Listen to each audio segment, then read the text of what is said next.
Yes, go right ahead. Yes, first I'd like to congratulate Mr.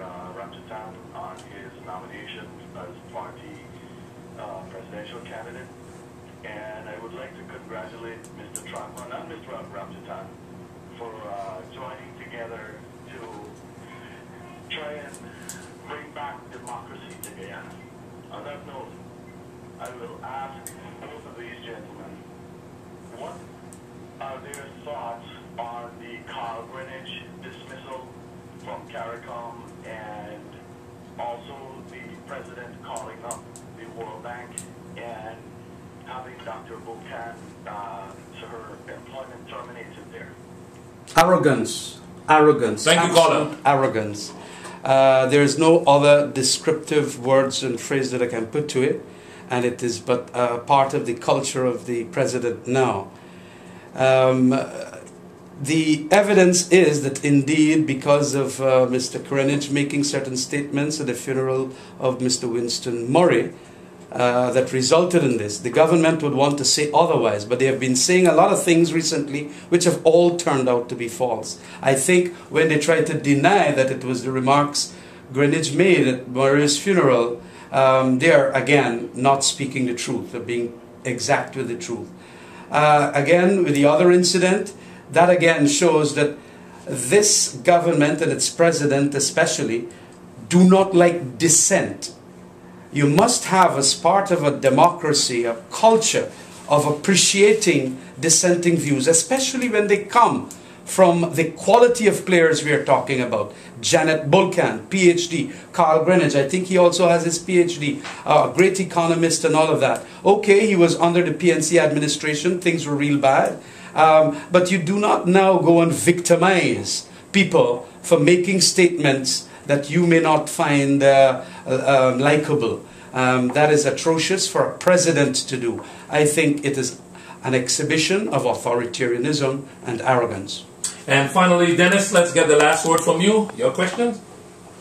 Yes, I would like to know, gentlemen, given the fact that all political parties in and out of government are putting a great deal of emphasis the diaspora looking for their support and cause, when do you believe the time has come for Guyana to revisit whether they should not be playing a greater role in the politics of the country, perhaps by casting their balance?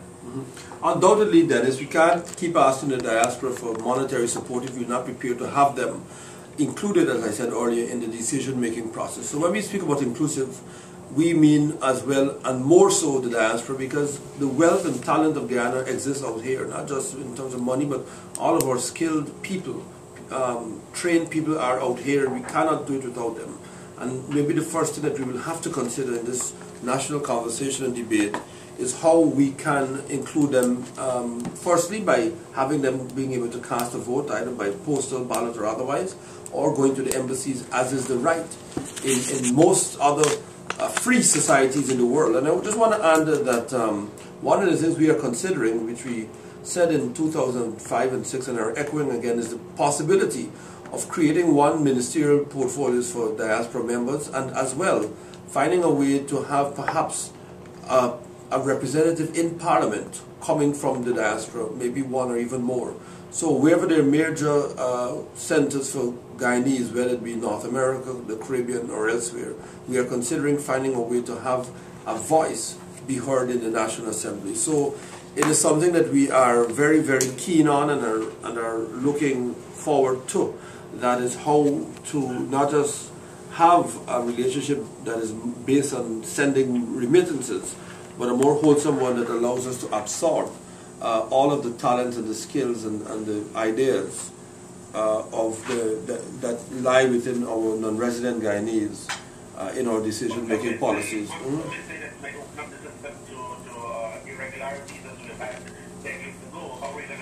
Well, then the simple rebuttal to that is that who's to say that the system in Guyana is pure and unsullied, and so are we saying that Guyanese who are over here are lesser human beings than those of us who are down there? And I would say that we have to confront it, and we can't just say that because of what happened in the past, we are going to shut that right out to Guyanese forever. They have a right. It is a basic, inalienable human right, and if they are Guyanese and they carry a Guyanese passport, they should have the right, if they so desire, to participate in the decision-making processes, and that includes and should include the right to vote. So it may not come immediately, it may take some time, but it is not something that we can keep skirting or hiding from.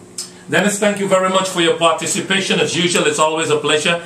And of course, if you want to follow all the latest updates from Guyana, check out demerarawaves.com.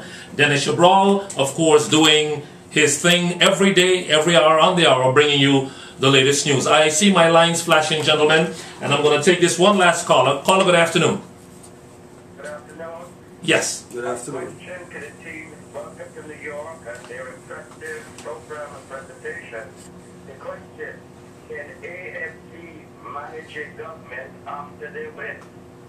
Why? It's only Cameron, Sheila, and Raphael, and a handful who are the people that will help them to execute the action plan. We have lots more. We have lots. Yeah. All right, thank you, caller. All right, let me just make mention of the fact that this party is not only made up of Kemraj and Raphael and Sheila. We had a long list of members who are all very capable. We have very many names that are very experienced in a variety of matters. We also have them coming and being also living overseas, but who will definitely come back. We are going to take the advice of the diaspora experts which have helped us with this action plan and so on. A lot of people feel that the movement is only made up of the three principals. It is not. We have the Kathy Hughes, the Nigel Hughes, we have the Rishi Thakur from the university, the Dr. Ramayas, the Dr. Singhs from Legwan and Dr. Roy. There are lots of them, but more than doctors and lawyers and all of that. We also have capable people within the industry, sugar and rice, that have come on the fore. The Harry, the Rick Knotts and so on from quarantine. So what we have to do is, of course, when we come overseas, a lot of people might feel that only the leaders are coming. And generally, it is the leaders that come. But we have lots of people out there whose photographs you are going to see in the coming days and weeks. And also whose articulation and formulation of the policies for their local areas you're going to be presented with. We feel that all of them can do 5 times better than what we have right now in the PPP's government, the Noctas and the Clement Rohis and so on. We feel that we can do far better than them. I think that Let me just add my answer to Kamraj's marvelous answer, and that is that, caller, where we find that we are lacking after we would have run our list. We're not going to take square people and put them into wrong holes just so that we can make up the numbers.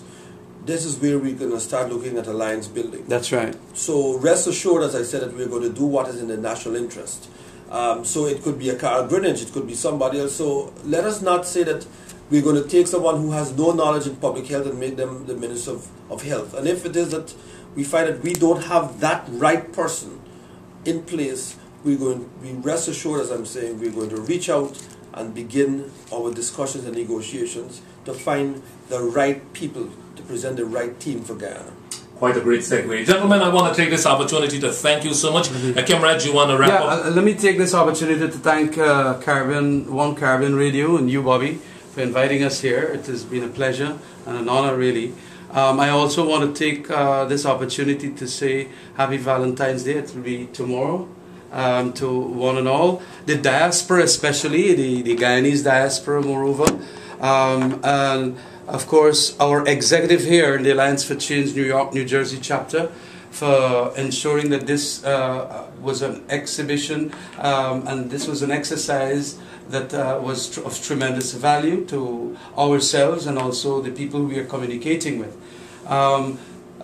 Thanks very much once again, and please all your comments, we would like you to make comments to us so that we can see your feedbacks as to how we are moving. If there's need for different perspectives on certain issues, we are accommodating. So please read that voteafc.com and make your comments. We are going to ensure that they are considered. Thank you very much once again. Thank you. Thank you, gentlemen. It's always a pleasure. And of course, We are always happy to accommodate anyone visiting from anywhere in the Caribbean, because that's why we're here. And of course, we are the Global Mix. It is One Caribbean Radio, 97.9 HD2 and OneCaribbeanRadio.com. And of course, this is Meet the Caribbean.